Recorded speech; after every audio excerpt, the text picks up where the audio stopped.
ప్రముఖ సినీ నటి కంగనా రనౌత్ చేస్తున్న స్టేట్మెంట్స్ భారతీయ జనతా పార్టీకి తలనొప్పిగా మారాయి. ఈమె బీజేపీ పార్లమెంట్ సభ్యురాలు. బీజేపీ తన బలాన్ని మరింత విస్తరించుకోవటానికి తన core support ideological support base దాటి విస్తృత జనంలోకి వెళ్ళటానికి సినిమా సెలబ్రిటీల్ని, స్పోర్ట్స్ సెలబ్రిటీల్ని పార్టీలోకి ఆహ్వానిస్తూ తన రాజకీయ విస్తరణలో ఒక వ్యూహంగా పెట్టుకుంది.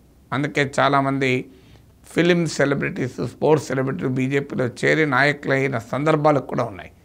టెలివిజన్, రామాయణ సీరియల్ యాక్టర్లు, యాక్ట్రెస్లతో మొదలైన ఈ ప్రయాణం ఇప్పటికీ కూడా ఇంత బలమైన పార్టీగా ఎమర్జ్ అయినాక కూడా ఇక్కడ ఫిలిం సెలబ్రిటీలు ఎక్కడ లభించినా వాళ్ళను పార్టీలోకి ఆహ్వానించడానికి బీజేపీ నిరంతరం ప్రయత్నం చేస్తూనే ఉంటుంది. తమిళనాడులో రజనీకాంత్ను ఉపయోగించుకోవాలని ప్రయత్నించింది, కానీ రజనీకాంత్ వెనకంజ వేశాడు. తెలుగునాట జూనియర్ ఎన్టీఆర్తో ఇప్పటికీ ఎక్స్పెరిమెంటేషన్ జరుగుతున్న సందర్భాలు కూడా చూశాం. జూనియర్ ఎన్టీఆర్తో అమిత్ షానే సమావేశమయ్యారు. దానికి ఎన్టీఆర్ సినిమాల గురించి మాట్లాడుకోవటానికి సమావేశమయ్యారని వివరణ కూడా ఇచ్చారు. అందరికీ తెలిసి ఈ రకమైన ఎక్స్పెరిమెంటేషన్ వివిధ ప్రాంతాల్లో పార్టీని విస్తరించడానికి చేస్తుంటారు. తప్పని కూడా అనలేం. ఎందుకంటే రాజకీయాల్లో ఏ పార్టీ అయినా ఎక్కువ మంది ప్రజలకు వెళ్ళాలి అనేది లక్ష్యం. అందులో సినిమా సెలబ్రిటీలు డెఫినెట్గా అందుకు ఉపయోగపడతారు. ఈవెన్ చిరంజీవిని కూడా ఓన్ చేసుకోవటానికి బీజేపీ చేసిన ప్రయత్నం కూడా మనం చూసాం. సో భారతదేశంలో సినిమాకు, రాజకీయాలకు సౌత్ ఇండియాలో చాలా సన్నిహిత సంబంధం ఉంది. కానీ హిందీ ప్రాంతంలో వ్యక్తులుగా సినిమాల్లో ఎంటర్ అయినా వారు ఒక రాజకీయ ప్రాసెస్గా, ఒక రాజకీయ ఫినామినగా రాలేదు. ఇప్పుడు మనకి ఇక్కడ తమిళనాడులో, ఆంధ్రలో, ఆంధ్రప్రదేశ్లో చూసిన రీతిలో మనం చూడలే. కానీ వ్యక్తులుగా రాజకీయాల్లోకి ఎంటర్ అయ్యి వారు ఆయా పార్టీల్లో ప్రముఖులుగా ఎదిగిన సందర్భాలు ఉన్నాయి. ఇందులో అనేక కుటుంబాలు, అమితాబ్ బచ్చన్, ధర్మేంద్ర, ఇలా చాలామంది సినిమా ఇండస్ట్రీకి, పాలిటిక్స్కు మధ్య ఉండే శత్రుఘ్న సిన్హా, ఇలా ఒకరు కాదు, మనకు చాలామంది ఉన్నారు. Kangana Ranaut is neither the first nor the last. కానీ ఈ సెలబ్రిటీలతో ప్రాబ్లం ఏంటి అంటే వారు కొంత ఫ్రీ థింకర్స్గా ఉంటారు. తమకు తెలిసిందే నిజమని, తాము చెప్పిందే సత్యమని, తమను అందరూ ఫాలో కావాలని, వినాలని, కానీ larger than life personality feel అవుతుంటారు. ఇది కళాకారుల్లో బాగా పాపులర్ అయిన వారిలో ఎవరికైనా వచ్చేటువంటి ఒక సహజ లక్షణం. దాన్ని తెలివైన కళాకారులు దాన్ని తగ్గించుకుంటూ తమ పర్సనాలిటీలో అది డామినేట్ చేయకుండా చూసుకోవాలి ఎవరైనా. ఎందుకంటే పాపులారిటీ పెరుగుతున్న కొద్దీ తన పాపులారిటీకి, తన ప్రత్యేకతల కారణమని ఎవరైనా ఫీల్ అవుతుంటారు. ఆ ఫీల్ అవుతున్న క్రమంలో సెలబ్రిటీలకు వచ్చే సైకాలజీ ఇది. అంటే ఆ ఫ్రీ థింకింగు, ఎవరి మాట వినకపోవడం, ఏ సిస్టంలో ఇమడకపోవడం, ఏ చట్టంలో బిగించుకొని ఉండకపోవడము, ఎవరు చెప్పినా ఆ తలవంచలేకపోవడం, ఇవన్నీ కూడా సెలబ్రిటీలకు, ముఖ్యంగా ఆర్ట్ అండ్ కల్చర్ బ్యాక్గ్రౌండ్ ఉన్న సెలబ్రిటీలకు ఎక్కువగా ఉండే అవకాశం ఉంటుంది. అందులో కంగనా రనౌత్ కూడా అలాగే తయారయ్యారు. ఆమె సిరీస్ ఆఫ్ స్టేట్మెంట్స్ ఇస్తున్నారు. అది కూడా హర్యానా అసెంబ్లీ ఎన్నికల సమయంలో ఇస్తున్నారు. जो बांग्लादेश में हुआ ना, वो यहाँ होते हुए भी देर नहीं लगनी थी. अगर हमारे इतने शीर्ष नेतृत्व जो हमारे इतने सशक्त नहीं होते, यहाँ पे जब फार्मर्स प्रोटेस्ट हुए, वहां पे लाशें लटकी थी, वहां पे रेप हो रहे थे. जो बांग्लादेश में हुआ ना, वो यहाँ होते हुए भी देर नहीं लगनी थी. अगर हमारे इतने शीर्ष नेतृत्व जो हमारे इतने सशक्त नहीं होते, यहाँ पे जब फार्मर्स प्रोटेस्ट हुए, वहां पे लाशें लटकी थी, वहां पे रेप हो रहे थे.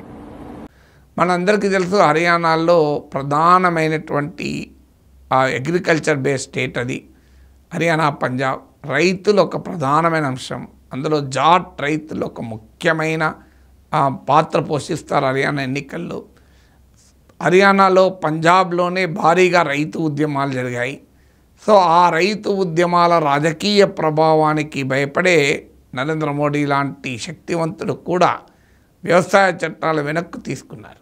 మీకు మిత్రపక్షాల ఒత్తిడికి కూడా తట్టుకోగలిగిన మోడీ సంపూర్ణ బలం ఉన్న సమయంలో, తిరుగులేని మెజారిటీ ఉన్న సమయంలో, ఏ రాజకీయ పార్టీ ఒత్తిడికి లొంగే స్వభావం లేని నరేంద్ర మోడీ వ్యవసాయ చట్టాల విషయంలో వెనక్కు అడిగి రైతులకు క్షమాపణ చెప్పి ఆ చట్టాలను ఉపసంహరించుకున్నాడు కూడా. ఎందుకంటే ఉత్తరప్రదేశ్ ఎన్నికలకు ముందు తీవ్ర ప్రభావం చూపుతుంది అని. సో అందువల్ల రైతుల ఆగ్రహం అనేది దానికి ఉండే రాజకీయ పొటెన్షియల్ను మోడీకి తెలిసినంతగా బీజేపీ తెలిసినంత ఇంకెవరికి తెలియదంటానికి ఇది ఒక ఉదాహరణ. సో ఇప్పుడు హర్యానాలో రైతు బేసిస్ కలిగిన రాజకీయం అక్కడ కంగనా రనౌత్ రైతు చట్టాలపైన, రైతు ఉద్యమాలపైన చేస్తున్న సిరీస్ ఆఫ్ స్టేట్మెంట్స్ ఇవాళ బీజేపీకి తలనొప్పిగా మారింది.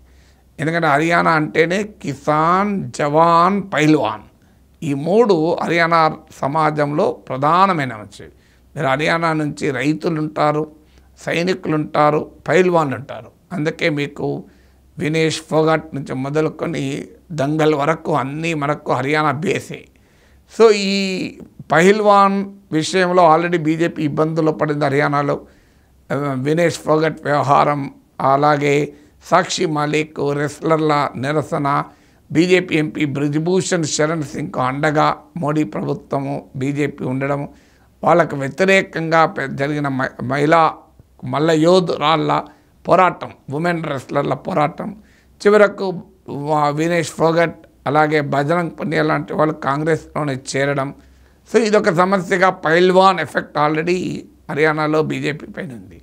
ఇక జవాన్ ఎఫెక్ట్ ఉంది. అగ్నివీర్ స్కీమ్ పట్ల ప్రజల్లో ఉండే అసంతృప్తి. ఇప్పుడు మనకు సౌత్లో సైన్యంలో చేరేవారు తక్కువ కనుక అది పెద్ద ఇష్యూగా ఉండదు. కానీ నార్త్లో ముఖ్యంగా హర్యానా, రాజస్థాన్, పంజాబ్, యూపీ ఇక్కడ సైన్యంలో చేరేవారు చాలామంది ఉంటారు. అందులో హర్యానా చాలా ఎక్కువ. అందువల్ల ఈ అగ్నివీర్ స్కీమ్ వల్ల జవాన్ ఎఫెక్ట్ వచ్చేసింది. సో ఆల్రెడీ పైల్వాన్ ఎఫెక్ట్ ఉంది, జవాన్ ఎఫెక్ట్ ఉంది. వ్యవసాయ చట్టాల వ్యతిరేక ఆందోళన వీటి వల్ల కిసాన్ ఎఫెక్ట్ కూడా ఉంది. ఇప్పుడు కిసాన్, జవాన్, పైల్వాన్ ఈ మూడు ఎఫెక్ట్లు ఆల్రెడీ అనుభవిస్తున్నారు బీజేపీ. ఇప్పుడు కంగనా ఎఫెక్ట్ కూడా మొదలైంది. సో ఆమె ఫస్ట్ ఇచ్చిన స్టేట్మెంటు ఈ రైతు ఉద్యమాలలో విదేశీ హస్తం ఉంది అని ఒక సంచలనమైన ప్రకటన చేశారు. ఇది గతంలో బీజేపీ కూడా ఈ ఆరోపణలు చేసింది, ఖలిస్తాన్ వాదులు ఉన్నారని. అందువల్ల కంగనా చేసిన స్టేట్మెంటు బీజేపీకి వినసొంపుగానే అనిపించింది. ఇబ్బంది ఏమీ లేదు, మనం కూడా గతంలో అదే విమర్శలు చేశాం కదా అని. కానీ అక్కడితోనే కంగనా ఆగలే. బీజేపీ స్క్రిప్ట్కు మొదలుపెట్టింది, కానీ ఆ స్క్రిప్ట్తో ఆగకుండా తన స్క్రిప్ట్ కూడా యాడ్ చేసింది. యాడ్ చేసి ఒకవేళ గనక మోడీ ప్రభుత్వము సరిగా వ్యవహరించి ఉండకపోతే బంగ్లాదేశ్ తరహా పరిణామాలు వచ్చేవి అని చెప్పారు. అసలు బంగ్లాదేశ్ తరహా పరిణామాలని అంతకుముందు ప్రతిపక్షాలు మోడీని హెచ్చరిస్తూ ఉపయోగించాయి. మీరు ఇలాగే విధానాలు అనుసరిస్తే భారతదేశంలో కూడా బంగ్లాదేశ్ తరహా పరిణామాలు వస్తేనే బీజేపీ భారీ ఎత్తున అపోజిషన్ అటాక్ చేసింది. ఇప్పుడు తమ పార్టీ ఎంపీఏ బంగ్లాదేశ్ని పట్టుకొచ్చారు. సో అది మరి విదేశాంగ శాఖ, హోంశాఖ క్లారిఫికేషన్ ఇవ్వాలి. నిజంగానే బంగ్లాదేశ్ తరహా పరిణామాలు ఉన్నాయా? అసలు బంగ్లాదేశ్కు భారతదేశానికి ఏంటి సంబంధం? ఇది మన దేశంలో ఒక ఫ్యాషన్. ఇప్పుడు మన తెలుగునాట అప్పులు పెరిగితే శ్రీలంక అయిపోతుంది. అసలు ఒక దేశానికి ఇంకో దేశానికి ఉన్న రాజకీయ, ఆర్థిక, సామాజిక పరిస్థితుల్లో ఉన్న తేడా అర్థం కాని మాటలు ఇవి. సో అదైపోయింది, అక్కడి దాకా కూడా భరించారు. ఇక మూడో స్టేజ్కి వచ్చే వరకు వ్యవసాయ చట్టాలకు అనుకూలంగా మాట్లాడే క్రమంలో రైతు ఉద్యమం పైన ఒక బాంబు లాంటి అభాండం వేసింది కంగనా రనౌత్. ఈ రైతు ఉద్యమ సమయంలో, ఎందుకంటే మోర్ దెన్ ఇయర్ ఢిల్లీ దేశ రాజధాని పరిసరాల్లో రైతులు పెద్ద పోరాటం చేశారు. ఈ పోరాటంలో చెట్లకు మృతదేహాలు వేలాడాయి, బలాత్కారాలు, అత్యాచారాలు జరిగాయి అని అతి భయంకరమైన, నిరాధారమైన, దుర్మార్గమైన విమర్శ కంగనా రనౌత్ పెట్టింది. ఏ రాజకీయ నాయకుడు కూడా ఇంత దుర్మార్గమైన వ్యాఖ్య చేయలే. అంటే అర్థం ఏంటి? రైతు ఉద్యమాల్లో రేపులు జరిగాయట, రైతు ఉద్యమాల్లో మర్డర్లు జరిగాయట.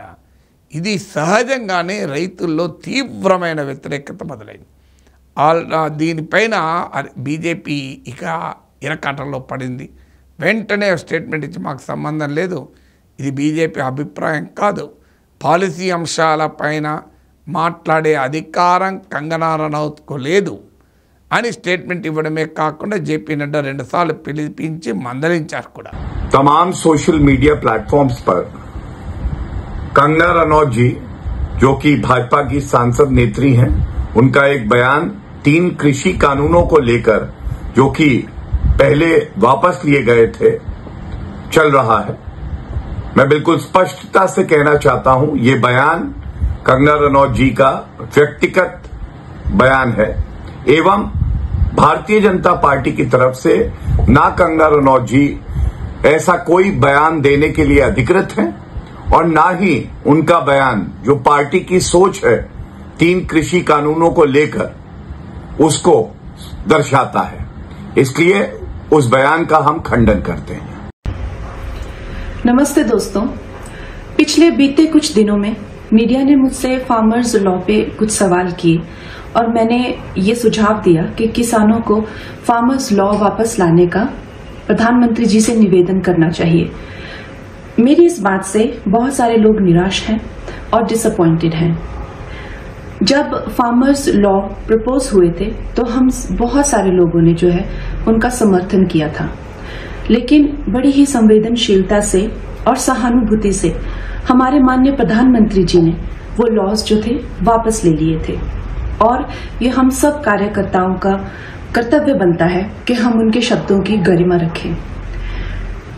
मुझे ये बात भी ध्यान रखनी होगी कि मैं अब एक कलाकार नहीं, भारतीय जनता पार्टी की कार्यकर्ता हूं और मेरे ओपिनियंस अपने नहीं होने चाहिए, वो पार्टी का स्टैंड होना चाहिए. तो अगर मैंने अपने शब्दों से और अपनी सोच से किसी को डिसअपॉइंट किया है, मुझे खेद रहेगा. I take my words back. Thank you. ఇలా మాట్లాడకూడదని, కానీ కంగనా ఆగుతుందా? సో కంగనా ఆగితే కంగనా ఎందుకు అవుతుంది? సో ఆమె ఇప్పుడు తాజాగా ఇంకో స్టేట్మెంట్ ఇచ్చింది. అసలు రైతులు కోరాలి, ప్రధానమంత్రి మోడీని రిక్వెస్ట్ చేయాలి, వ్యవసాయ చట్టాలు మళ్ళీ తేవాలని అని మొదలుపెట్టారు.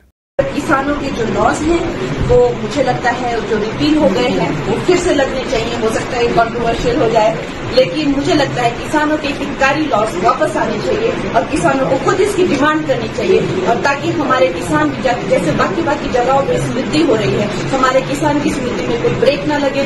और जैसे 1 नेशन 1 इलेक्शन सारे ब्यूरोक्रेसी हो गए, सारे जो हमारे लीडर हो गए हर 2-3 महीने में इलेक्शन करते रहते हैं, तो देश के विकास में किसान जो है वो मेन हमारा एक पिलर ऑफ स्ट्रेंथ है. तो मैं चाहती हूँ कि वो खुद ऐसी अपील करे कि भाई हमारे जो 3 लॉज जो हमसे जो सिर्फ और सिर्फ कुछ एक राज्यों में जो है उन्होंने उसको लेकर जो है आपत्ति जताई थी, मुझे लगता है कि उनको मैं हाथ जोड़ के उनको विनती करती हूँ कि सब किसानों के हित को ध्यान में रखकर जो है वो लॉज जो है वापस मांगे. ఆ వ్యవసాయ చట్టాల వల్లనే తమకు నష్టం జరుగుతుందని భావించి ఆ చట్టాలను మోడీ ప్రభుత్వం ఉపసంహరించుకున్నది. అయినా యూపీలో, రాజస్థాన్లో, హర్యానాలో 2019తో పోలిస్తే 2024లో బీజేపీ దెబ్బతిన్నది. 2014-19లో 10కి 10 హర్యానా సీట్లు గెలుచుకున్న బీజేపీ 2024లో 5 లోక్సభ సీట్లు సగానికి సగం కోల్పోయింది. 25 సీట్లకు 25 సీట్లు గతంలో రాజస్థాన్లో గెలుచుకున్న బీజేపీ 2024 ఎన్నికల్లో 11 సీట్ల అపోజిషన్కు ఓడిపోవాల్సి వచ్చింది.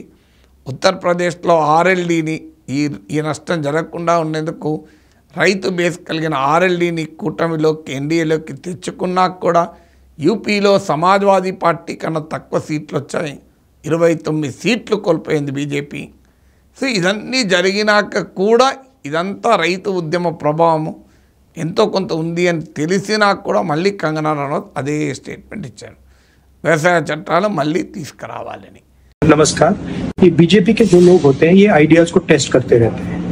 ये किसी से कहते हैं कि आप ये आइडिया पब्लिक में रखिए और फिर रिएक्शन देखते हैं. यही हुआ है. उनके एक सांसद ने किसान कानून, जो काले कानून थे, उनको रिवाइव करने की बात की है. मोदी जी, आप क्लैरिफाई कीजिए, आप इसके खिलाफ हैं या आप फिर से बदमाशी कर रहे हैं? क्या वो किसान के कानून रिवाइव करेंगे या नहीं? और अगर करेंगे तो फिर मैं आपको गारंटी दे रहा हूं कि इंडिया गठबंधन पूरा इनके खिलाफ खड़ा हो जाएगा. 700 लोग शहीद हुए हैं, उनकी याद करनी है, उनकी रिस्पेक्ट करनी है। मोदी जी ने 2 मिनट मौन नहीं रखने दिया था, हम ये कभी नहीं भूलेंगे। धन्यवाद। ఈలోగా ఎయిర్పోర్ట్లో ఈమె కలిస్తా పంజాబీ ఈమె చెంప చెల్లు అనిపించడం అది కూడా ఒక వివాదమైంది. సో ఇలా ఇప్పుడు ఆమె తీసిన ఎమర్జెన్సీ సినిమాల్లో సిక్కుల్ని ఉగ్రవాదులుగా చిత్రీకరించారంటూ సిక్కు సంఘాలు తీవ్రమైన అభ్యంతరం దేశవ్యాప్తంగా వ్యక్తం చేస్తున్నాయి. తెలంగాణలో కూడా సిక్కులంతా వచ్చి కాంగ్రెస్ ప్రభుత్వాన్ని కోరాయి, మీరు ఈ ఎమర్జెన్సీ సినిమా పైన ఆంక్షలు పెట్టాడని. Central Board of Film Certification Emergency film పైన ఆంక్షలు పెట్టింది. అప్పుడు ఆ సిబిఎఫ్సిని కూడా విమర్శించింది, ఇది అవుట్డేటెడ్ అని చెప్పి. సో ఇలా కంగనా రనౌత్ స్టేట్మెంట్లు రోజు రోజుకు తలనొప్పిగా మారిపోతున్నాయి. గతంలో సాధ్వి ప్రజ్ఞా సింగ్ లాంటి వారు నాథురామ్ గాడ్సేను పొగిడిన తీరు, గాంధీని తృణీకరించిన తీరు వల్ల ఇబ్బందులు పడ్డారు. కానీ కంగనా అక్కడితో ఆగకుండా తమ ఓటు బేస్ ప్రధానంగా ఓటర్ల సెంటిమెంట్లతో, అందులో హర్యానాలో ఉన్న కిసాన్ జవాన్ పైల్వాన్ సెంటిమెంట్తో ఆమె ఆడుకోవడం అనేది ఇప్పుడు బీజేపీకి హెడేక్గా మారింది.